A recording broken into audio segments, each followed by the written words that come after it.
Hello मेरे भाइयों बहनों। आज का हम क्वेश्चन स्टार्ट करने जा रहे हैं। तो सभी लोग जितना हो सके तो जुड़ जाइए और सभी लोगों तो इसका आंसर का क्वेश्चन का आंसर कमेंट कीजिएगा। तो चलिए, आज बायोलॉजी का मोस्ट इम्पोर्टेंट चैप्टर नंबर 2 पुष्टि पादपों में लैंगिक जनक का ऑब्जेक्टिव क्वेश्चन कंप्लीट करने जा रहे हैं। तो सभी लोग का और सभी लोग से उम्मीद है कि सभी लोग मिलकर आंसर भी इसका कमेंट कीजिएगा। तो चलिए स्टार्ट करते हैं। तो चलिए फर्स्ट नंबर क्वेश्चन बोलता है, निम्नलिखित में से किस में पुमांगों का निर्माण किस में होता है? जैसे ऑप्शन ए में दिया है पुंकेसर, ऑप्शन बी में दिया है पराकन, ऑप्शन सी में दिया है पराकोष और ऑप्शन डी में दिया है वातिकांग। जो पुष्प में पुष्पांगो होता है उसका निर्माण कहाँ होता है? और आपको पता होगा पुष्पों में जो पुमांग यानी कि जो होता है वह नर जनन तंत्र होता है, नर जनन तंत्र का भाग होता है। तो जो पुष्प में पुमांगों का निर्माण कहाँ होता है? तो सभी को इसका आंसर याद होगा। तो इसका ये इज द राइट आंसर पुंकेसर। आपको पता होगा कि फूलों में पुष्प का यानी कि नर जनन भाग को ही बोलते हैं पुंकेसर भाग। और आपको पता होगा कि पराग होते हैं वो इसका जो होता है वह आगुणित होते हैं। यह मैंने कल क्वेश्चन करवाया भी था। चलिए नेक्स्ट सवाल है, सेकंड नंबर सवाल बोलता है, निम्नलिखित में से किस में नर एवं मादा पुष्प एक ही पौधे में पाए जाते हैं? ऐसा कौन सा पुष्प है या पौधा है जिसमें नर और मादा दोनों ही एक ही पुष्प में पाए जाते हैं? जैसे ऑप्शन ए में है खीरा, ऑप्शन बी में है पपीता और ऑप्शन सी में है बैगन और ऑप्शन डी में है टमाटर। तो सभी लोग इसका आंसर हो सके सभी लोग इसका आंसर कमेंट कर दीजिएगा। सभी लोग का आंसर याद भी होगा। तो ऐसा एक पौधा है जिसमें नर एवं मादा दोनों ही एक ही पुष्प में पाए जाते हैं। तो इसका A is the right answer, खीरा में ए इज द राइट आंसर। चलिए नेक्स्ट सवाल है,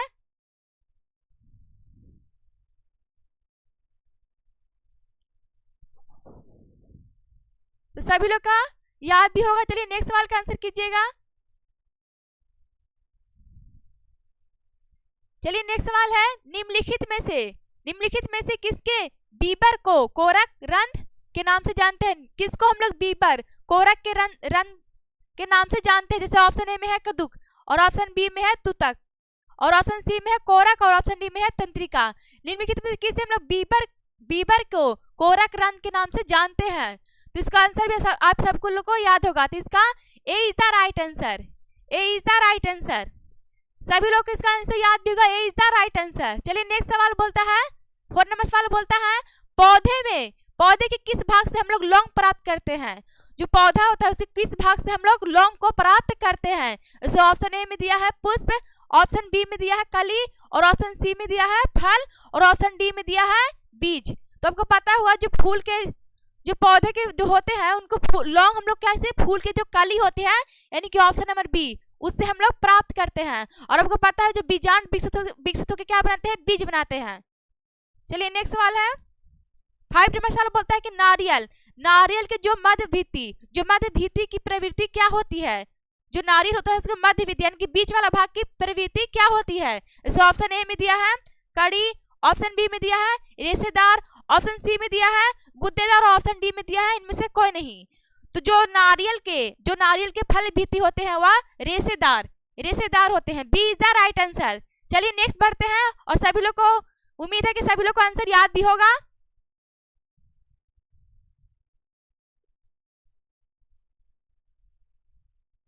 चलिए नेक्स्ट सवाल है,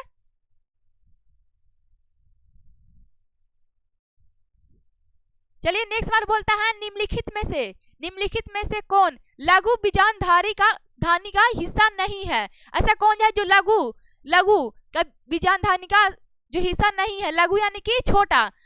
तो इसका जैसे ऑप्शन ए में दिया अंतःस्थीय, ऑप्शन बी में दिया टेपिटम, ऑप्शन सी में दिया बात्वचा और ऑप्शन डी में दिया है बीजांड द्वार। ऐसा कौन सा जो लघु बीजांडधारी का हिस्सा नहीं है? तो सभी लोग इसका आंसर याद भी होगा 6 नंबर का। तो इसका हो जाएगा D is the right answer, बीजांड द्वार लघु बीजाणुधानी का हिस्सा नहीं है।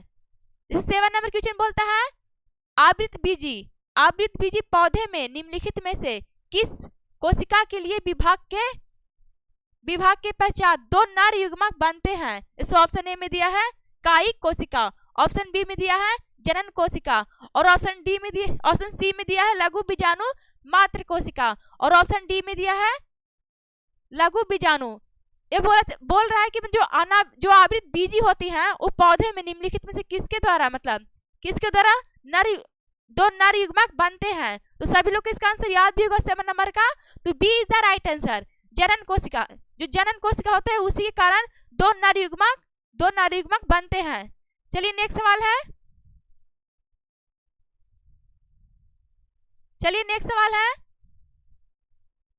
8 नंबर सवाल बोलता है निम्नलिखित में से कौन अंड समुच्चय में से जुड़ा नहीं है। ऐसा कौन सा जो अंड समुच्चय से जुड़ा हुआ नहीं है।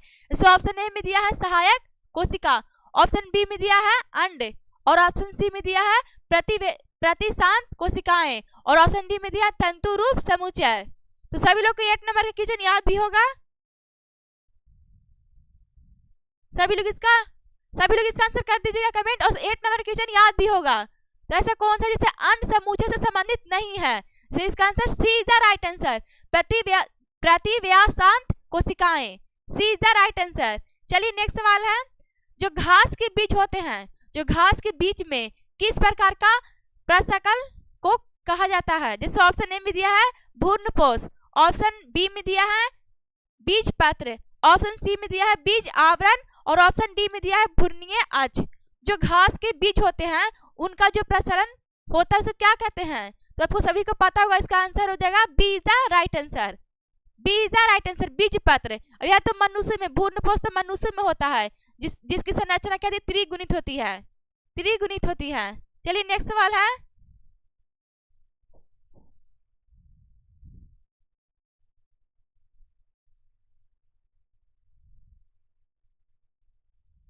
चलिए नेक्स्ट सवाल बोलता है निम्नलिखित में से कौन सा कथन असत्य है। ऐसा कौन सा कथन है मतलब जो असत्य है, जो सत्य नहीं है। इसे ऑप्शन ए में दिया है मार्केसिया के मादा थैलस के एथिडियस ऑफर पर एथिडिया रहते हैं, नहीं तो बिल्कुल गलत है।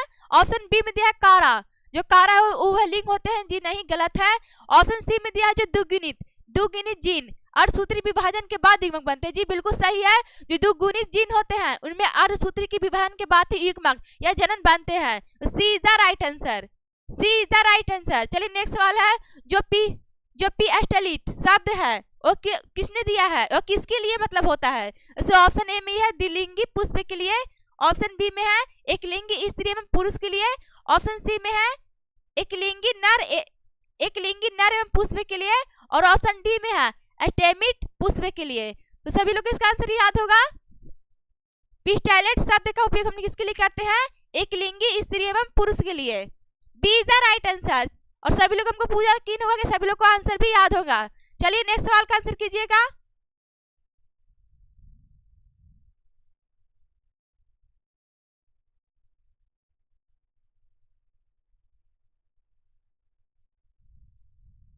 तो चलिए नेक्स्ट सवाल पे बढ़ते हैं। जो 12 नंबर क्वेश्चन बोलता है स्त्री दल चक्र किसका बना होता है। जैसे ऑप्शन ए में दिया है सिग्मा का, ऑप्शन बी में दिया है स्टाइल का, ऑप्शन सी में दिया है ओवेरी का, और ऑप्शन डी में दिया है इनमें से सभी का।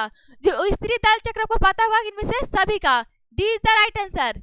इनमें से सभी से बनता है स्त्री दल चक्र। चलिए नेक्स्ट सवाल है, पादपों में एफिबियम या उभय स्थायी किसके संबंधित है। इसे ऑप्शन ए दिया है शैवाल से, ऑप्शन बी दिया है बायोफाइटर से, ऑप्शन सी दिया है कवक से, और ऑप्शन डी दिया है टेरिडोफाइटर से। तो सभी को याद होगा जो पादपों में उभय स्थायी किसको से संबंधित होता है। तो इसका B is the right answer, बायोफाइटर से। चलिए नेक्स्ट सवाल है, भ्रूणपोष वाले बीजों को हम लोग क्या कहा जाता है। इसे ऑप्शन ए में दिया है एपोकार्पिक, ऑप्शन बी में दिया है बहुभ्रूणता, और ऑप्शन सी में दिया है एंडोकार्पिक, और ऑप्शन डी में दिया है एंडोस्पर्मिक। तो आपको पता होगा जो भ्रूणपोष वाले बीज होते हैं हम लोग क्या कहते हैं उसे endospermic. D is the right answer. अब भ्रूणपोष कितने हैं, 3 गुणित, यानी कि इनकी संरचना 3 गुणित होती है। चलिए नेक्स्ट सवाल बोलता है,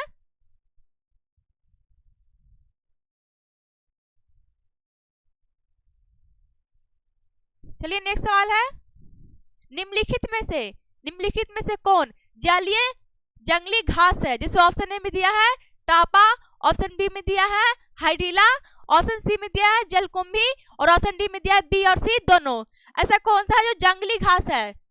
जंगली घास के मतलब उदाहरण में आता है, तो आपको पता होगा, यानी कि बी और सी दोनों हो जाएगा, हाइड्रिला और जलकुंभी। इसका D is the right answer, D is the right answer. आपको पता होगा हाइड्रिला या जलकुंभी में जल के द्वारा परागण होता है, जल के द्वारा परागण होता है। चलिए नेक्स्ट सवाल है, वायु परागण किसके मतलब वायु जो होता है, जो वायु द्वारा परागण इनमें से किसमें नहीं होता है? इस ऑप्शन ए में दिया है घास, ऑप्शन बी में दिया है मक्का, ऑप्शन सी में दिया है गेहूं और ऑप्शन डी में दिया है सेल्विया।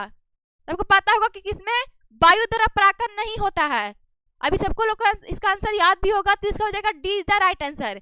सेल्विया में वायु परागण नहीं होता है, सेल्विया में वायु परागण नहीं होता। बाकी सब घास हो गया, गेहूं हो गया और मक्का, इनमें वायु द्वारा ही परागण होता है, वायु द्वारा परागण होता है। चलिए नेक्स्ट सवाल है,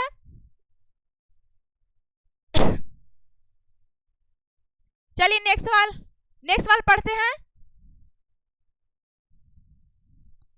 नेक्स्ट सवाल बोलता है, निम्नलिखित में से किस पौधे में स्वपरागण होता है? जैसे ऑप्शन ए में दिया है एक लिंगी में, ऑप्शन बी में दिया है द्विलिंगी में और ऑप्शन सी में दिया है ए और बी दोनों में और ऑप्शन डी में दिया है इनमें से किसी में भी नहीं।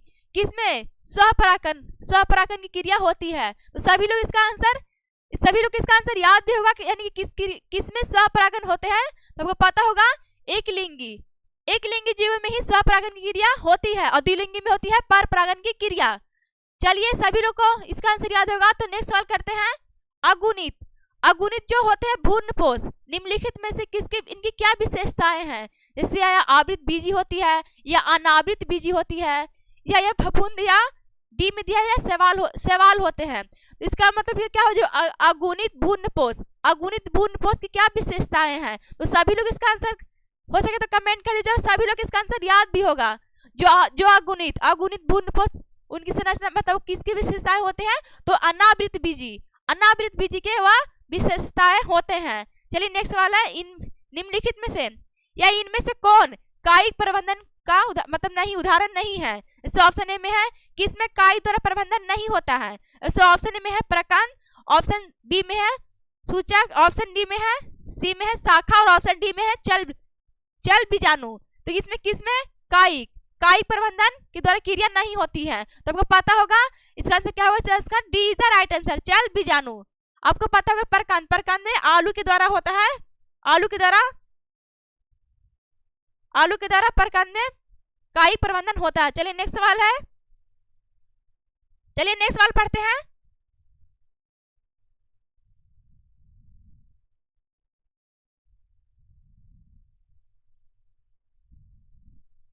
चलिए नेक्स्ट सवाल है, निम्नलिखित में से कौन फल कूट फल है? ऐसा कौन सा फल जो कूट फल के उदाहरण आते हैं? जैसे आम है, नींबू है, धान है और सेब है। तो कूट फल के उदाहरण को इसका आंसर क्या हो जाएगा? तो इसका D is the right answer. और कूट फल किसे कहते हैं? जिस फलों का निर्माण मतलब फूल के अंडाशय से होता है, फल के अंडाशय से होता है, उसको हम लोग सत्य फल कहते हैं। और असत्य फल वो कहलाते हैं जिनका निर्माण फलों के मतलब अंडाशय से न होकर फलों के किसी और भागों से उनका निर्माण होता है। तो इसका answer D is the right answer. तो सत्य फल की परिभाषा बहुत बार पूछ लेता है। चलिए नेक्स्ट सवाल है, भ्रूणपोष का कार्य क्या है? भ्रूणपोष का इसका कार्य क्या है? जैसे ऑप्शन ए में दिया भ्रूण को बनाना, ऑप्शन बी में दिया भ्रूण को पोषण देना, ऑप्शन सी में है लिंग का निर्धारण करना और ऑप्शन डी में दिया है इनमें से सभी। जो भ्रूण होते हैं, जो भ्रूणपोष का काम क्या होता है? तो इसका सभी लोग का आंसर याद होगा, भ्रूण का जो भी काम होता है वो होता है भ्रूण को पोषण देना। B is the right answer. भ्रूणपोष का क्या काम होता है? भ्रूण को पोषण देना। चलिए नेक्स्ट सवाल है, निम्नलिखित में से किस पौधे के प्रजातियों में बीज का उत्पादन असंगत जनन द्वारा होता है? जैसे ऑप्शन ए में दिया है एस्टिसिया एवं घास, ऑप्शन बी में दिया है सरसों और ऑप्शन सी में दिया है साइटस एवं आम और ऑप्शन डी में दिया इनमें से कोई नहीं। ऐसा कौन सा पौधा की प्रजाति जिसका बीज का उत्पादन असंग जनन के द्वारा होता है? तो सभी लोग इसका आंसर याद भी होगा। इसका answer A is the right answer, एटिसिया एवं घास। चलिए नेक्स्ट सवाल है, नेक्स्ट सवाल है, एक क्वेश्चन मैंने बहुत बार कराया भी है, आप लोग को इसका आंसर याद भी होगा। जैसे भूर्णपोष, भूर्णपोष क्या होते हैं? द्विगुणित होते हैं, अगुणित होते हैं या त्रिगुणित होते हैं? तो अब सभी लोग को याद होगा कि जो भूर्णपोष होते हैं वह 3 गुणित होते हैं, यानी कि 3n। कहीं कहीं इसका त्रिगुणित या 3n भी इसका आंसर देता है। जैसे हो गया अंडाशय, अंडाशय, अंडाशय क्या होता है? इसकी संरचना क्या होती है? द्विगुणित होती है। और जो होते हैं परागकण या पराग बोल सकते हैं, उसकी संरचना कैसी होती है? अगुणित होती है। तो चलिए सभी लोग को इतना क्लियर होगा, इतना याद भी होगा। चलिए नेक्स्ट सवाल है, बीज चोल का निर्माण होता है। आंसर ऑप्शन, जैसे ऑप्शन में ए में दिया है पेरिकार्प द्वारा, ऑप्शन बी में दिया एपिकार्प से, ऑप्शन सी में दिया बीजांड कवच से, ऑप्शन डी में दिया न्यूक्लियस से। जो बीज चोल होता है उनका निर्माण कहाँ से होता है? और सभी लोग इसका आंसर याद भी होगा, जो बीज चोल होता है उसका निर्माण pericarp, A is the right answer. बीज चोल का निर्माण कहाँ होता है? पेरिकार्प में, ए इज द राइट आंसर। चलिए नेक्स्ट सवाल है, भूमि फली, जो भूमि फल होते हैं, जैसे ऑप्शन ए में है आलू, ऑप्शन बी में है मूंगफली, ऑप्शन सी में है प्याज और ऑप्शन डी में है अदरक। जो भूमि फली होती है, जो भूमि मतलब भूमि फली का एक उदाहरण है, भूमि फली का एक उदाहरण इनमें से कौन है? तो सभी लोग इसका आंसर याद भी होगा। तो भूमि फली का उदाहरण कौन है? मूंगफली। B is the right answer, B is the right answer. आपको पता होगा प्याज प्याज में प्रबंध होता है बल्ब द्वारा, और अदरक में कल ही मैंने बताया था, इसका हो जाएगा राई सोम द्वारा। चलिए सभी लोग को इतना क्लियर बात होगा। चलिए नेक्स्ट सवाल है, चलिए नेक्स्ट सवाल को पढ़ते हैं हम लोग। नेक्स्ट सवाल बोलता है, जो वायु पराग समानता पाए जाते हैं कहाँ? जिससे ऑप्शन ए में दिया है लिली में, ऑप्शन बी घासों में, ऑप्शन सी आक्रीटस में और ऑप्शन डी लेगुमेंस में। तो आपको पता होगा जो वायु परागण समानता किसमें पाए जाते हैं? सभी लोग को इसका आंसर याद भी होगा।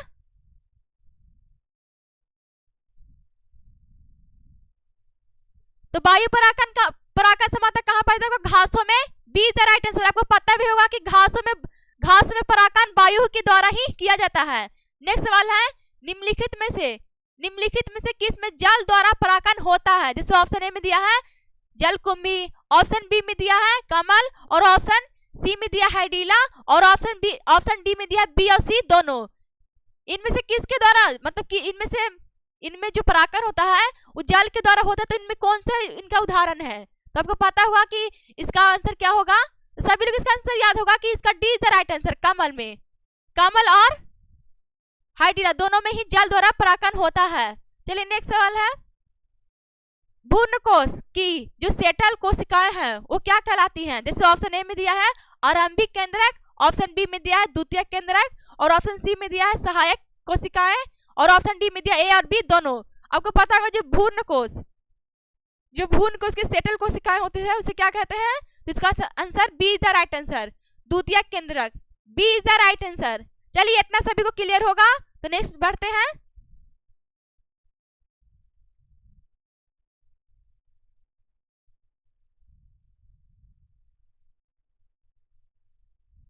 चलिए नेक्स्ट सवाल है। चलिए इतना सभी लोग को आपको याद होगा। तो नेक्स्ट सवाल पे पढ़ते हैं हम लोग। निम्नलिखित में से एक लिंगी पुष्प का कौन सा उदाहरण है? जैसे ऑप्शन ए में दिया है सरसों, ऑप्शन बी में दिया है गुड़हल और ऑप्शन सी में दिया है पपीता और ऑप्शन डी में दिया इनमें से कोई नहीं। कौन सा एक लिंगी पुष्प का उदाहरण है? तो आप सभी लोग को इसका आंसर याद भी होगा। तो इसका कौन सा जो है जो एक लिंगी का उदाहरण, तो आपको पता होगा सी पपीता। पपीता एक ऐसा है जो एक लिंगी पुष्प का या मतलब फल का उदाहरण है। नेक्स्ट सवाल है, किस फल का मतलब बीज चोल खाया जाता है? ऐसा कौन सा फल है जिसका हम लोग बीज चोल यानी कि बीज वाला भाग खाते हैं? जैसे ऑप्शन ए में है जयात फल, ऑप्शन बी में है लीची, ऑप्शन सी में है शरीफा और ऑप्शन डी में है इनमें से सभी। किसका हम लोग बीज चोल खाते हैं? तो अभी सभी लोग को इसका आंसर याद भी होगा। और ये क्वेश्चन बहुत बार रिपीट भी किया है, देख लीजिए बहुत बार ये क्वेश्चन रिपीट भी किया है। तो इसका आपको पता होगा कि किसका हम लोग बीज चोल खाते हैं? इसका D is the right answer. इस सभी का लीची जयात फल सभी का हम लोग बीज चोल खाते हैं। D is the right answer. चलिए नेक्स्ट सवाल है, जो परागकण मुख्यतः क्या होते हैं, कैसे होते हैं? ऑप्शन ए में दिया है स्पोरोफाइट, ऑप्शन बी में दिया है युग्मक, और ऑप्शन जो है सी में दिया है नर युग्मक, और ऑप्शन डी में दिया है इनमें से कोई नहीं। अब सभी लोग को याद होगा जो परागकण होते हैं मुक्तक क्या होते हैं, तो इसका सी इज द राइट आंसर। पुष्प का नर युग्मक, जो पुष्प जो फूल का जो होते हैं नर युग्मक वही परागकण कहलाते हैं। चलिए नेक्स्ट सवाल है परागभित्ति। परागभित्ति होते हैं जैसे ऑप्शन ए में दिया है एक स्तरीय, ऑप्शन बी में दिया है द्विस्तरीय, और ऑप्शन सी में दिया है त्रिस्तरीय, और ऑप्शन डी में दिया इनमें से कोई नहीं। जो परागभित्ति होते हैं वो कितने स्तरीय होते हैं, सभी लोग इसका याद भी होगा आंसर,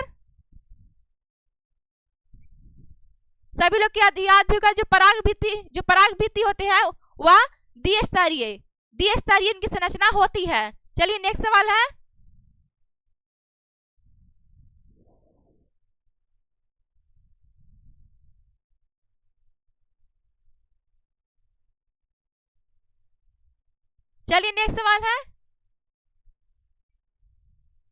परागकण हो सकते हैं, जो परागकण है वो क्या हो सकते हैं, परागकण क्या हो सकते हैं,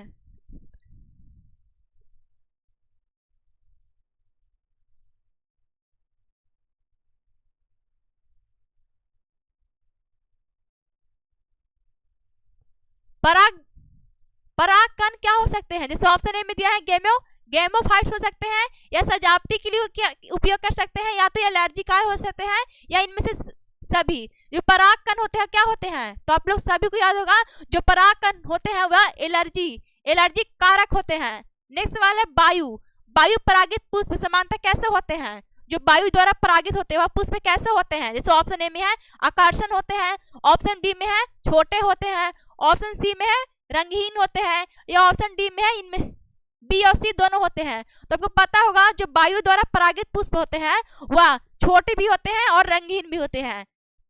D is the right answer, वायु परागित पुष्प छोटे और रंगीन दोनों होते हैं। चलिए नेक्स्ट सवाल पे पढ़ते हैं।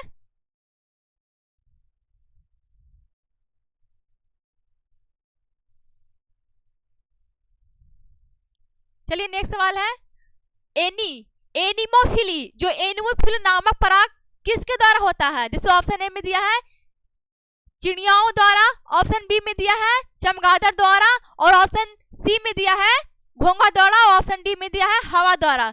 जो एनिमोफिली है ये नामक परागकण किसके द्वारा होता है, तो अभी सभी लोग को इसका आंसर याद भी होगा। तो एनिमोफिली के द्वारा परागकण हवा से होता है। D is the right answer. और आपको पता है घोंघा द्वारा मेलकोफिली से ही घोंघा द्वारा परागकण होता है।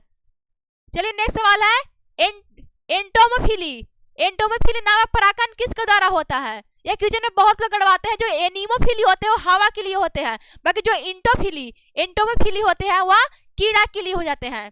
D is the right answer. चलिए इतना बातों का ध्यान दीजिएगा।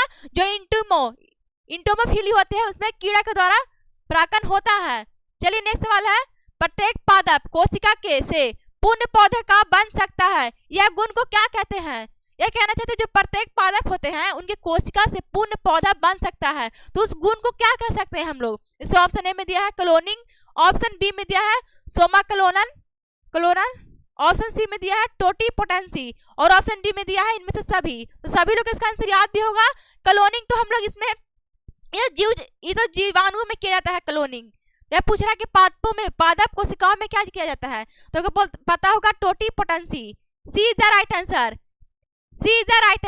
और यह किसने बताया था कि प्रत्येक पादप कोशिकाओं से पूर्ण पौधे का गुण होते हैं, किसने बताया था तो अस्ट्रीवाल्ट ने बताया था, अस्ट्रीवाल्ट ने। चलिए नेक्स्ट सवाल है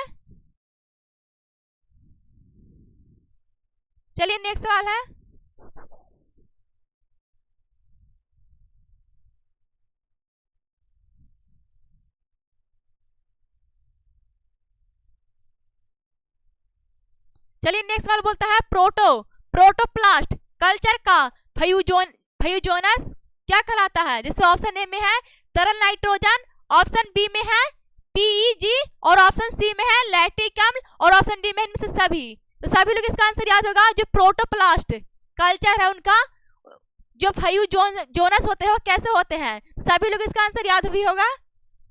इसका B is the right answer, B C दोनों। और आपको पता होगा दही में कौन सा अम्ल पाया जाता है, तो लैक्टिक अम्ल में पाया जाता है। और आपको पता है जो पुष्प में पराग होते हैं उनको संचित रखने के लिए हम लोग तरल नाइट्रोजन पे 90 डिग्री सेल्सियस पे रखते हैं।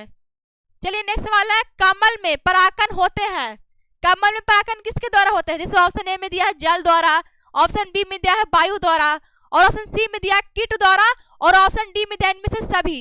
तो आपको पता होगा जो कमल में परागकण होता है उसमें जल द्वारा होता है, क्योंकि कमल ऐसे भी कमल जल में ही रहता हो, तो उसमें जो भी परागकण होते हैं कमल में परागकण जल ही द्वारा होते हैं।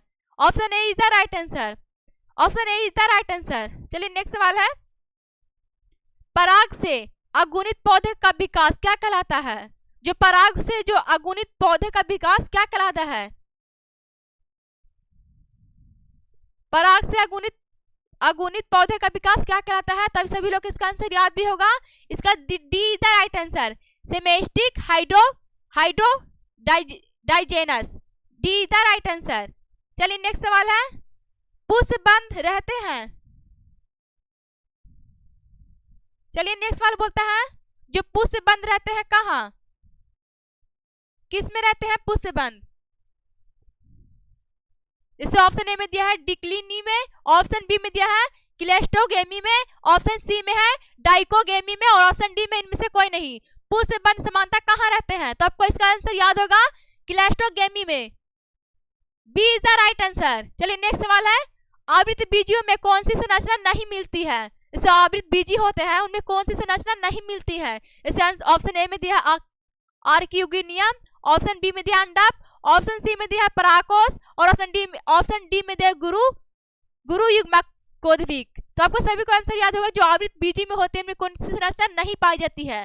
तो इसका आंसर क्या हो जाएगा? A is the right answer, A is the right answer. चलिए सभी लोग को इतना बात क्लियर होगा। तो नेक्स्ट सवाल पे बढ़ते हैं। नेक्स्ट सवाल है, समान आवृत बीजी। समान जो आवृत बीजी होते हैं में भ्रूण कोष होता है। इसे ऑप्शन ए में दिया है 1 कोशिकीय, ऑप्शन बी में है द्विकोशिकीय, और ऑप्शन सी में है 5 कोशिकीय, और ऑप्शन डी में है 7 कोशिकीय। जो आवृत बीजी होते हैं में भ्रूण कोष कैसे होते हैं, कितने कोशिकीय होते हैं? तो सभी लोग इसका आंसर याद होगा। इसका D is the right answer, 7 कोशिकीय होते हैं, D is the right answer. चलिए नेक्स्ट सवाल है, बीजांड के जो ब्रीथ होते हैं उसको क्या कहते हैं? इसे ऑप्शन ए में है फ्यूनिकल, ऑप्शन बी में है केरिकल, ऑप्शन सी में है न्यूक्लियल, और ऑप्शन डी में है पेडिसल। तो बीजांड का जो ब्रीथ होता है उसे हम लोग क्या कहते हैं? सभी लोग को इसका आंसर याद होगा। इसका A is the right answer, funicle, A is the right answer. चलिए इतना बात को सभी को लोग को याद होगा। तो नेक्स्ट बढ़ते हैं।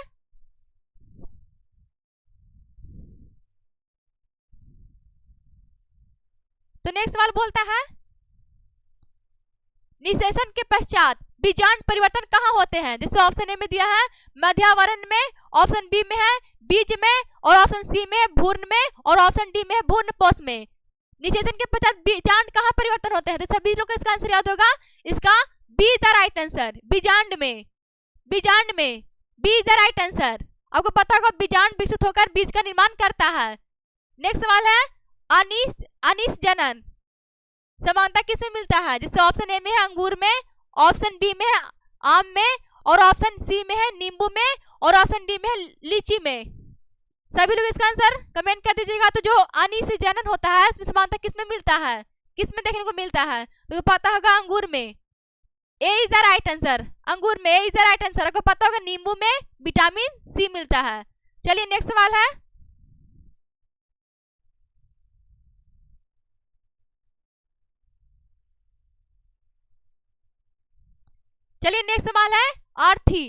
आर्थीटोपस बीजांड में बीजांड द्वारा तथा निभाग होते हैं। इसे ऑप्शन ए में दिया है बीजांड वृत्त के सीधे से होता है, तीरे से होता है, और ऑप्शन बी में बीजांड वृत्त के 90 डिग्री पर होता है, और ऑप्शन बी में है बीजांड वृत्त के सीधे रेखा में होता है, और ऑप्शन डी में दिया है बीजांड वृत्त के समांतर होता है।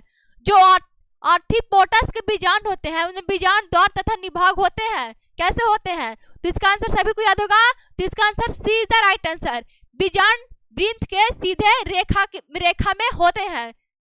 चलिए इसका आंसर क्लियर होगा। चलिए नेक्स्ट सवाल है कि बीजांड में अर्धसूत्री विभाजन यानी कि 2n विभाजन होते हैं।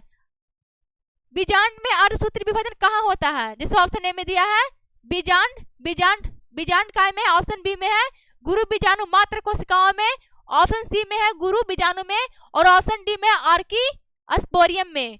तो आपको पता होगा जो बीजांड में अर्धसूत्री विभाजन होता है वह गुरु बीजाणु में होता है। चलिए इसका आंसर क्लियर होगा। तो नेक्स्ट बढ़ते हैं। किसने सिद्ध किया था कि कोशिका टोटिपोटेंसी होते हैं? इसका सभी लोग का मैंने आंसर बताया था, तो इसका answer D is the right answer. एसटी वाल्ट ने, D is the right answer. चलिए नेक्स्ट सवाल है।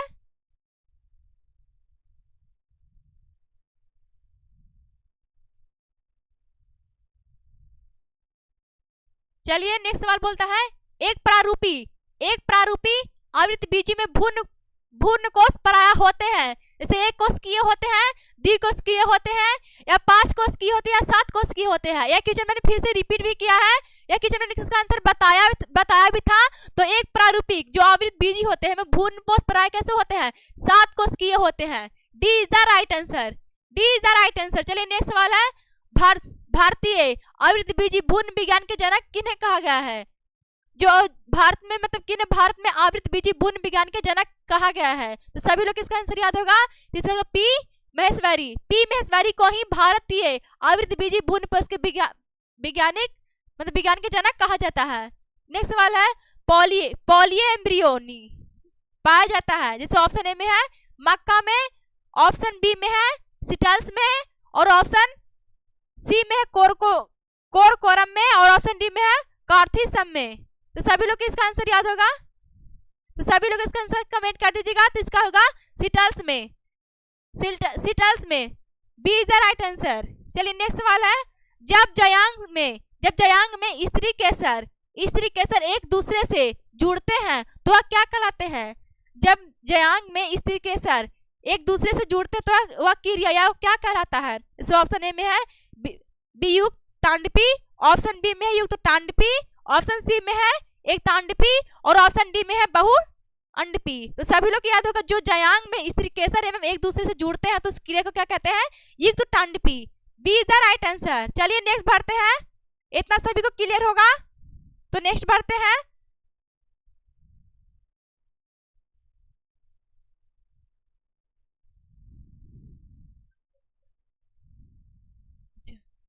चलिए सभी लोग के इतना आंसर क्लियर होगा, यस या नो में जवाब दे दीजिएगा। तो इसे इतना सभी लोग को क्लियर होगा। तो नेक्स्ट बढ़ते हैं। नेक्स्ट सवाल का सभी लोग आंसर कीजिएगा। अनावृत बीजियों में जो द्विनिषेचन की क्रिया होती है इसका खोज किसने किया था? किस वैज्ञानिक ने खोज किया था कि जो अनावृत बीजी होते हैं उनमें द्विनिषेचन की क्रिया खोज किया था? इसे ऑप्शन ए में दिया है स्टार्नबर्गर ने, ऑप्शन बी में जेसी बोस ने, ऑप्शन सी में है महेश्वरी ने, और ऑप्शन डी में है नवाज़चिन ने। तो सभी लोग इसका आंसर याद भी होगा। किसने अनावृत बीजियों में द्विनिषेचन की क्रिया का खोज किया था? तो आपको पता होगा D is the right answer, Nawaschin ने। आपको ये भी पता होगा जो स्टार्नबर्गर थे वो सिर्फ निषेचन की क्रिया का खोज किया था, निषेचन की क्रिया के खोज किए थे, और द्विनिषेचन की खोज किसने किया था? नवाज़चिन ने। D is the right answer. चलिए नेक्स्ट सवाल है। घोंगे जो घोंगे होते हैं परागण होते हैं तो क्या कहलाते हैं? घोंगे द्वारा परागण को हम लोग क्या कहते हैं? जैसे ऑप्शन ए में है मेलकोफिली, ऑप्शन बी में है जूफिली, ऑप्शन सी में है इनिमोफिली, और ऑप्शन डी में हाइड्रोफिली। तो पता होगा जो घेंगा द्वारा परागण होते हैं उसे हम लोग क्या कहते हैं? तो घेंगे द्वारा परागण को हम लोग क्या कहते हैं? Malacophily. A is the right answer, malacophily A is the right answer. Next सवाल बोलता है जो निषेचन की क्रिया का खोज किसने किया था? इसका आंसर मैंने बताया था। तो निषेचन की खोज की क्रिया किसने किया था? इस ऑप्शन ए में है नवाज़चिन ने, ऑप्शन बी में है स्टार्नबर्गर ने। तो इसका आंसर क्या हो जाएगा? निषेचन की खोज किसने किया था? तो सभी लोग इसका बता दीजिएगा आंसर। तो इसका B is the right answer, Strasburger ने। निषेचन की खोज की क्रिया किसने किया था? बर्गर ने किया था। और जैसे ऑप्शन ए का हो जाएगा, जैसे ऑप्शन ए बोल देगा कि द्विनिषेचन की क्रिया का खोज किसने किया था? जो द्विनिषेचन की क्रिया होती है, जो अनावृत बीजियों में द्विनिषेचन की क्रिया का खोज किसने किया था? नवाज़चिन ने। और सिर्फ निषेचन की क्रिया का खोज किया था स्टार्नबर्गर ने। चलिए इतना सभी लोग को क्लियर होगा। तो नेक्स्ट सवाल का आंसर कीजिएगा। नेक्स्ट सवाल बोलता है गुरु बीजाणु गुरु बीजाणु जो होते हैं वे मात्र कोशिकाओं से क्या बनते हैं? जो गुरु बीजाणु होते हैं उनमें मात्र कोशिकाओं से क्या बनते हैं? इसे ऑप्शन ए में है गुरु बीजाणु धानी, ऑप्शन बी में है चलाना, ऑप्शन सी में है गुरु बीजाणु और ऑप्शन डी में लघु बीजाणु। तब सभी लोग को याद होगा जो गुरु बीजाणु होते हैं मात्र कोशिकाओं से क्या बनाते हैं, तो इसका आंसर हो जाएगा गुरु बीजाणु धानी।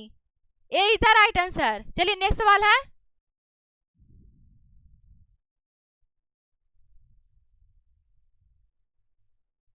तो चलिए नेक्स्ट सवाल पढ़ते हैं और इतना सभी लोगों को क्लियर भी होगा मैंने जितना पढ़ाया और जितना समझाया है। चलिए नेक्स्ट सवाल भी बोलता है जो पराग नलिका नलिका का बीजांड द्वार से बीजांड काय में प्रवेश कहलाना क्या जाना मतलब क्या कहलाता है? जो पराग नलिका होते हैं उन्हें बीजांड द्वार से बीजांड काय प्रवेश कराना क्या कहलाता है? इसे ऑप्शन ए में दिया है पोरोगेमी, ऑप्शन बी में दिया है जिनोगेमी, ऑप्शन सी में दिया है मिजोगेमी और ऑप्शन डी में दिया है डाइगोगेमी। तो आपको पता होगा जो पराग नलिका का बीजांड द्वार से बीजांड काय में प्रवेश कराना क्या कहलाता है? Porogamy. A is the right answer, porogamy कहलाता है। ए इज द राइट आंसर। चलिए नेक्स्ट सवाल पढ़ते हैं और इतना सभी लोगों को क्लियर भी होगा और मैंने जितना पढ़ाया उसको फिर से एक बार रिवाइज कर लीजिएगा ताकि आप सभी लोग को काफी समय से याद भी रहे। तो नेक्स्ट सवाल है पुष्पीय पौधे में नर युग्मक का निर्माण किसके विभाजन के द्वारा होता है? जो पुष्पीय पौधों में जो नर युग्मक का जो निर्माण होता है किसके विभाजन से होता है? इसे ऑप्शन ए में दिया है कायिक विभाजन द्वारा, ऑप्शन बी में दिया है लघु बीजाणु द्वारा और ऑप्शन सी में दिया है जनन कोशिकाओं के द्वारा और ऑप्शन डी में दिया है लघु बीजाणु मात्र कोशिकाओं के द्वारा। तो आपके सभी लोग इसका आंसर याद होगा जो पुष्पीय पौधों में नर युग्मक का निर्माण किसके विभाजन से होता है? तो जनन कोशिकाओं द्वारा होता है। सी इज द राइट आंसर। चलिए इतना सभी लोग को क्लियर होगा तो आपको इसका आंसर भी पता चल गया। तो नेक्स्ट सवाल है पुष्पीय पादपों में लैंगिक जनन के निम्नलिखित में से कौन सा अंग या भाग से लेते हैं? जो पुष्पीय पादपों में लैंगिक जनन होते हैं, ऐसे भी आपको पूछ देगा कि पुष्पीय पादप में कौन सा जनन होती है, तो लैंगिक जनन। तो इसमें निम्नलिखित में से किस अंग में होता है, किस अंग में या भाग में होता है? इसे ऑप्शन ए में दिया है फूल से, ऑप्शन बी में दिया है जड़ से और ऑप्शन सी में दिया है तना से और ऑप्शन डी में दिया है पत्ती से। तो सभी लोग इसका आंसर याद होगा। तो जो पुष्पीय पादपों में जो पुष्पीय पादपों में जो लैंगिक जनन की क्रिया किसके भाग में होती है, तो सभी लोग इसका आंसर याद होगा फूल में होती है। ए इज द राइट आंसर। चलिए इसका भी सभी लोग का आंसर याद ही होगा। तो नेक्स्ट बढ़ते हैं।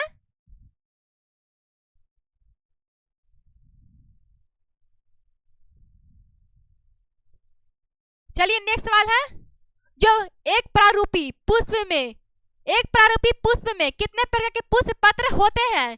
जो एक प्रकार के जो प्रारूपी पुष्प होते हैं कितने प्रकार के पुष्प पत्र हो सकते हैं? तो इसके जैसे ऑप्शन ए में दिया है 4 प्रकार के, ऑप्शन बी में दिया है 3 प्रकार के, ऑप्शन सी में दिया है 2 प्रकार के और ऑप्शन डी में दिया 1 प्रकार के। तो सभी लोग याद होगा जो एक प्रारूपी पुष्प में कितने प्रकार के पुष्प पत्र होते हैं? सभी लोग इसका आंसर याद कर लीजिएगा और सभी लोग को याद भी होगा। तो इसका A is the right answer. 4 प्रकार के होते हैं। ए इज द राइट आंसर। चलिए इतना सभी लोग को क्लियर होगा। तो नेक्स्ट पढ़ते हैं। नेक्स्ट सवाल बोलता है जो पुष्प की कृषि को निम्नलिखित में से क्या कहते हैं? जो लोग पुष्प की जो कृषि करते हैं उसको किस तरह के नाम से जानते हैं? जैसे ऑप्शन ए में दिया है फ्लोरिकल्चर, ऑप्शन बी में दिया है पीसी कल्चर, ऑप्शन सी में दिया है एपी कल्चर, ऑप्शन डी में दिया है सेरल कल्चर। जो पुष्प की जो खेती की जाती है उसको हम लोग किस तरह के नाम से जानते हैं? सभी लोग इसका आंसर याद भी होगा। तो पुष्प की खेती को हम लोग किस नाम से जानते हैं? फ्लोरिकल्चर। पुष्प की खेती को हम लोग फ्लोरिकल्चर से नाम से जानते हैं। और रेशम की अगर हम लोग बात करें रेशम की कृषि को किस नाम से जानते हैं, तो यार इसका हो जाएगा सेरिकल्चर या सेरल कल्चर भी हो सकता है। और पीसी कल्चर यानी कि मछली के पालन को हम लोग बोलते हैं पीसी कल्चर। चलिए इतना बात सभी को याद होगा। तो नेक्स्ट सवाल है पुष्प के नर जनन संरचना को क्या कहते हैं? सभी लोग इसका याद होगा। बहुत ही इजी क्वेश्चन भी है। जो पुष्प में होते हैं उसमें नर जनन भाग को हम लोग क्या कहते हैं या उनकी संरचना को क्या कहते हैं? इसे ऑप्शन ए में दिया है पुमांग, ऑप्शन बी में दिया है जयांग और ऑप्शन डी में दिया है बादलपुंज और ऑप्शन डी में दिया है अंडाशय। तो आपको सभी लोग को पता होगा जो पुष्प में नर जनन संरचना को क्या कहते हैं? सभी लोग इसका आंसर याद भी होगा। इसका answer A is the right answer. पुष्प में नर जनन भाग को ही हम लोग क्या कहते हैं? पुमंग। पुमंग को ही हम लोग क्या कहते हैं? पुंकेसर। इतना तो सभी को याद होगा। अगर कोई पूछ ले कि पुष्प के मादा जनन यानी कि जो मादा जनन संरचना को क्या कहते हैं, तो उसको हम लोग क्या कहते हैं? स्त्री केसर। स्त्री केसर। जो पुष्प का अगर हम लोग नर जनन भाग बोलते हैं उसको पुंकेसर बोलते हैं। अगर कोई पूछ ले कि जो पुष्प का जो मादा जनन भाग होता है उसको क्या कहते हैं? तो स्त्री केसर। चलिए इतना बात सभी लोग को याद होगा। तो नेक्स्ट बढ़ते हैं।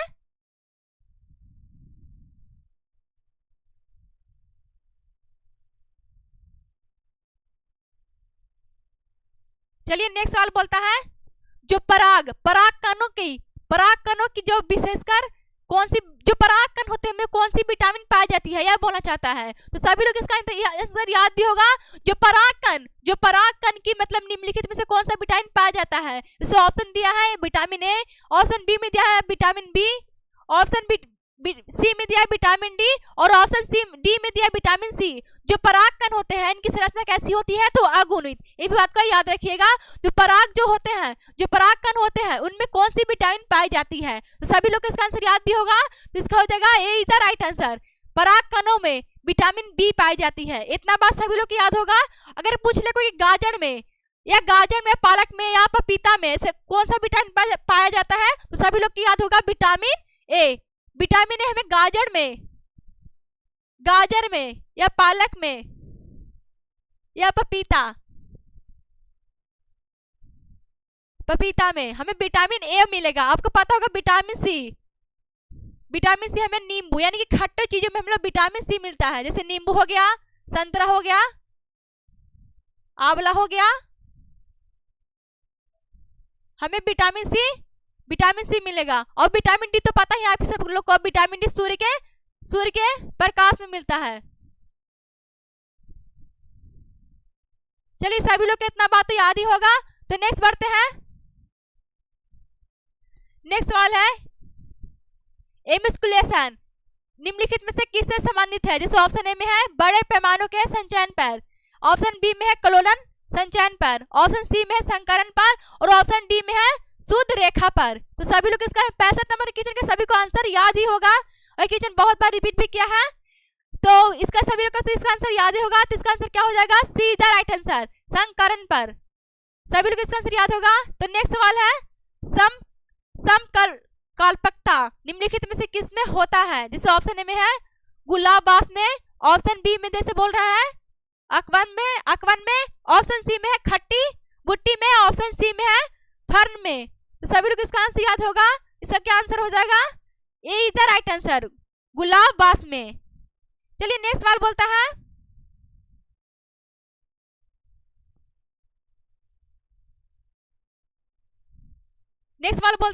जो हार कोमस होते हैं, जो हार कोमेगेसत क्या बोल हार कोमस पुष्प के निम्नलिखित में से होता है, किस में होता है? इसे ऑप्शन ए में है कनेर में, ऑप्शन बी में है मदार में और ऑप्शन सी में है गुलाब में और ऑप्शन डी में जंगली मटर में। तो सभी लोग इसका आंसर याद होगा। तो इसका क्या आंसर हो जाएगा? B is the right answer, मंदार में। नेक्स्ट सवाल बोलता है ऑर्नियोथोफिली जो ऑर्नियोथोफिली होते हैं इसमें परागण किसके द्वारा होता है? ऑर्नियोफिली जैसे ऑप्शन ए में दिया है मनुष्य में, ऑप्शन बी में है पवन में, ऑप्शन सी में है पक्षियों में और ऑप्शन डी में कीटों में। और मैंने बताया था कि कीटों में किसके द्वारा परागण होता है? तो एंटिमोफिली द्वारा होता है। तो इसका क्या हो जाएगा? जो ऑर्नियोथोफिली होती है इसमें किसके द्वारा परागण होती है? तो इसका हो जाएगा सी द राइट आंसर, पक्षियों में ही ऑर्नियोथोफिली द्वारा परागण होती है। आपको सभी मैंने बताया भी था कि घेंगा में परागण किसके द्वारा होता है? मेलकोफिली द्वारा। और चमगादड़ ने पूछ लिया चमगादड़ में किसके द्वारा परागण होता है? तो मार्मिकोफिली द्वारा। नेक्स्ट सवाल बोलता है जो बेलिनीसेरिया में किस प्रकार के परागण होते हैं?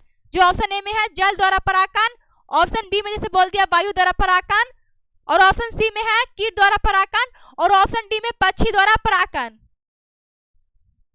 तो सभी लोग इसका आंसर याद भी होगा तो इसका आंसर कमेंट बॉक्स में कमेंट कर दीजिएगा। तो इसका क्या आंसर हो जाएगा? A is the right answer, जल द्वारा। बेलिनीसेरिया में जल द्वारा ही परागण होता है। ए इज द राइट आंसर। चलिए नेक्स्ट सवाल है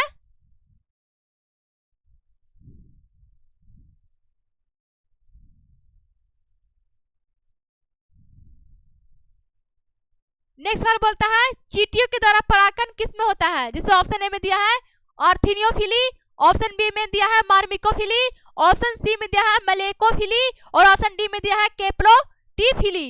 तो आपको पता होगा चींटियों के द्वारा परागण को हम लोग क्या बोलते हैं, चींटी द्वारा परागण को हम लोग क्या बोलते हैं, myrmecophily, myrmecophily. B is the right answer. चलिए नेक्स्ट सवाल है निषेचन क्या है, निषेचन क्या है, इसकी मतलब निषेचन क्या होता है, जैसे ऑप्शन ए में दिया है अंडा तथा नर यूक्लियस का संयोजन और ऑप्शन बी में दिया है अंडा तथा सेकेंडरी न्यूक्लियस का संयोजन और ऑप्शन सी में दिया अंडा तथा सिनिचिन का संयोजन, ऑप्शन डी में दिया है उपयुक्त इनमें से कोई नहीं। तो निषेचन क्या होता है, इसका आंसर क्या हो जाएगा, सभी को इसका आंसर याद भी होगा। तो निषेचन ए इज द राइट आंसर। अंडा तथा नर यूक्लियस के संयोजन को ही हमने क्या बोलते हैं, निषेचन। और मैंने जस्ट बताया था कि निषेचन का शब्द किसने दिया था, स्टार्नबर्गर ने।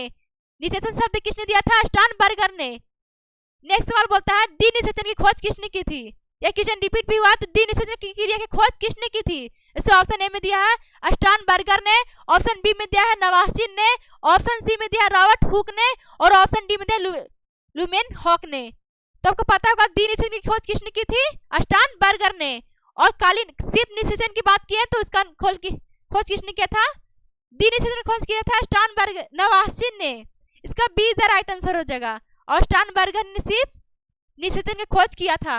और को पता है कि रॉबर्ट हुक ने कोशिका का खोज किया था 1665 ईस्वी में। और आपको पूछ दे कोई कि बैक्टीरिया की खोज या बैक्टीरिया के जनक कौन कहते हैं, तो लुमेन हॉक को कहते हैं बैक्टीरिया का जनक। चलिए नेक्स्ट सवाल है, चलिए नेक्स्ट सवाल बोलता है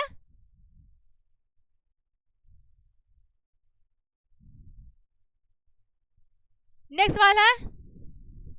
सवाल बोलता है निम्नलिखित में से कौन सा असत्य फल का निर्माण है। नहीं, असत्य फल का बनता किससे है, असत्य फल। असत्य फल का निर्माण हम किससे बताया था, असत्य फल वो फल होते हैं जिन फलों का निर्माण पुष्प के मतलब अंडाशय से ना होकर किसी अन्य भाग से उनका निर्माण होता है, वह असत्य फल कहलाते हैं। तो वही पूछ रहा है कि जो असत्य फल का निर्माण किससे होता है, इसे ऑप्शन ए में दिया पुमंग में, ऑप्शन बी में दिया है पुष्पासन से, ऑप्शन सी में दिया है कोरपेल से, ऑप्शन डी में दिया है जयांग से। तो बहुत ही इजी सवाल है, जो असत्य फल होते हैं वह इनका निर्माण कहाँ होता है या कहाँ बनते हैं, तो इसका आंसर हो जाएगा बी द राइट आंसर, पुष्पासन में। इसलिए ऑप्शन नेक्स्ट सवाल बोलता है जो सत्य फल का निर्माण कहाँ होता है। मैंने बताया था कि जो सत्य फल होते हैं उनका निर्माण अंडाशय से होता है, और सत्य फल का जैसे उदाहरण बहुत ही पूछ लेते हैं, जैसे हो गया सेव हो गया, ऐसे फल सत्य फल के ही उदाहरण है। नेक्स्ट सवाल है चिरस्थायी बादल निम्नलिखित में से किस में पाया जाता है, जैसे ऑप्शन ए में है बैगन में, ऑप्शन बी में है आम में, ऑप्शन सी में है कद्दू में और ऑप्शन डी में है लीची में। तो सभी लोग किसका आंसर याद होगा, चिरस्थायी बादल किसमें पाया जाता है, तो इसका आंसर सभी लोग याद होता है, इसका आंसर क्या हो जाएगा, यही द राइट आंसर। जैसे पूछ लेता है कि आम का वैज्ञानिक नाम क्या है, बहुत ही बार पूछ देता है कि आम का वैज्ञानिक नाम क्या है, तो इसका आंसर मैग्नीफेरा ही आम का वैज्ञानिक नाम होता है। चलिए इतना बातों को सभी लोग ध्यान रखिएगा। तो नेक्स्ट सवाल पढ़ते हैं,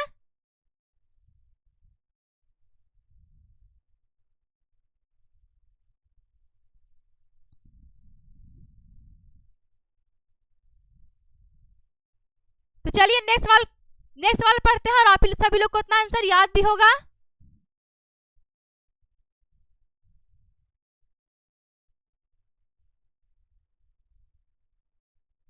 चलिए नेक्स्ट सवाल पढ़ते हैं, निम्नलिखित में से किसका हम लोग पुष्पासन खाया जाता है। इसे ऑप्शन ए में दिया है शरीफा का, सेव का, नारियल का या लीची का। हम लोग किसका पुष्पासन खाते हैं, तो सभी लोग इसका आंसर याद भी होगा, बहुत ही बार रिपीट भी क्वेश्चन हुआ है, इसे आप देख सकते हैं।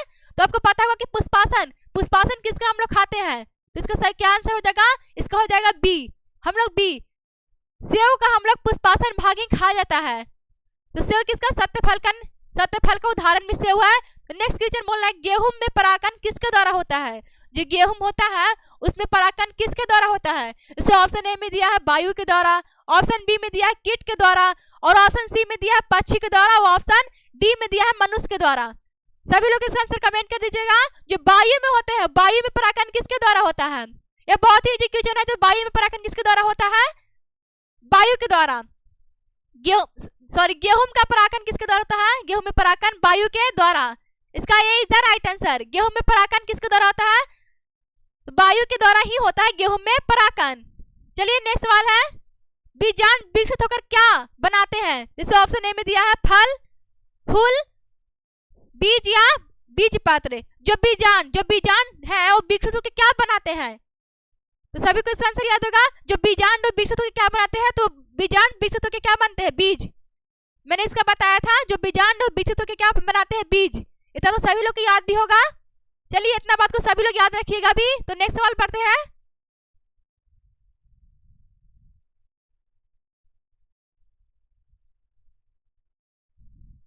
चलिए नेक्स्ट सवाल बोलता है, इनमें से कौन सा जो जंतु है जो कोशिका में नहीं पाया जाता है? वह कौन सा जो कोशिका, मतलब ऐसा कौन सा है जो जंतु कोशिका यानी कि परांगों में नहीं पाया जाता है? जैसे ऑप्शन ए में है क्लोरोप्लास्ट, ऑप्शन बी में है माइक्रोकॉन्ड्रिया, और ऑप्शन सी में है राइबोसोम, और ऑप्शन डी में है गोल्गी काइडर। तो आपको पता होगा इनमें से कौन सा जो जंतु कोशिकाओं में नहीं पाया जाता है। ये क्वेश्चन बहुत इजी है, आप देखकर इसका आंसर बता भी सकते हैं। तो आपको पता होगा जैसे क्लोरोप्लास्ट, तो क्लोरोप्लास्ट जो किसमें पाया जाता है? पेड़ पौधों में। और पेड़ पौधों का रंग किसके कारण हरा होता है? क्लोरोप्लास्ट के कारण होता है। जिससे क्या आंसर हो जाएगा? A is the right answer, chloroplast. यह पेड़ पौधे में पाया जाता है क्लोरोप्लास्ट। जैसे राइबोसोम हो गया, राइबोसोम को क्या कहते हैं? मतलब प्रोटीन, यानी कि प्रोटीन का फैक्ट्री बोलते हैं राइबोसोम को। और नेक्स्ट सवाल है कि जो माइक्रोकॉन्ड्रिया, आपको पता होगा माइक्रोकॉन्ड्रिया को हम लोग क्या बोलते हैं? यानी कि ऊर्जा, पावर हाउस बोलते हैं। चलिए इतना सभी को क्लियर होगा। तो नेक्स्ट सवाल है, जो एनाटोप्स बीजांड होते हैं कैसे होते हैं? उनकी संरचना कैसे होती है? जैसे सीधे होते हैं, उल्टा होते हैं, या टेढ़ा होते हैं, या तो इनमें से कोई नहीं होते हैं। सभी को इसका आंसर याद होगा। जो एनाटोप्स बीजांड की संरचना कैसी होती है? तो सभी को इसका आंसर याद होगा। इनका यह उल्टे आकार के होते हैं। B is the right answer. चलिए नेक्स्ट सवाल है, निम्नलिखित में से कौन सा पौधा जन्मकोद्मी का उदाहरण है?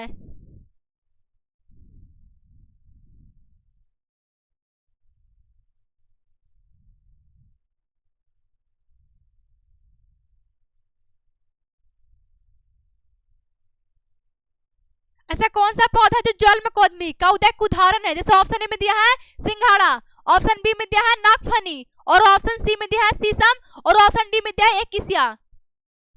ऐसा कौन सा फल है जो जलकोद्मी का एक उदाहरण है? सभी लोग इसका आंसर बता दीजिएगा, और सभी लोग इसका आंसर याद भी होगा। तो इसका आंसर क्या हो जाएगा? सिंघाड़ा। A is the right answer, A is the right answer. सभी लोग इतना आंसर याद भी होगा। चलिए इतना बात को सभी लोग क्लियर रखिएगा। नेक्स्ट सवाल है, जो अनुमूल्य